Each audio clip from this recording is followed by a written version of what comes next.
үндэсний цэцэрлэгт хүрээлэнгийн одоо бид нар нэрлэж байгаа боловч тэр бол өөрөө манай Улаанбаатарчуудын усны гол одоо сувг буюу тэр газрын доор цэвэр усны одоо ундрагууд маань явж байгаа, тэр судлууд маань явж байгаа.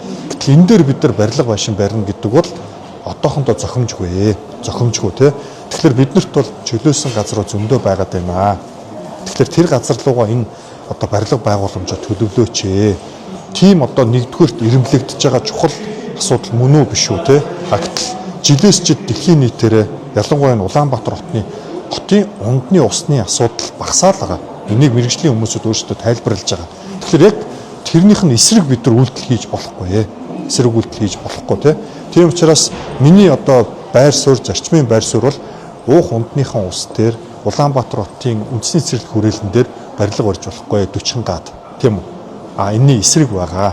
Энэ одоо шийдвэр дээр би одоо ч гэсэн одоо хатуу байр суурьтай байгаа. За тэр хотын дарга бол одоо усны одоо тэр сувг дээр мөн байна биш вэ гэдэг. За тэр бол мэдээж ус төрч одоо тий хүний байр суурь мэдээж өөрсдийнхөө гаргаж байгаа, явуулж байгаа одоо төсөл хөтөлбөрийг хамгаалахын төлөө байгаа.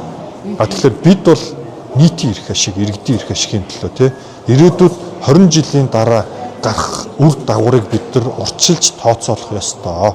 Тооцоолох ёстой тий.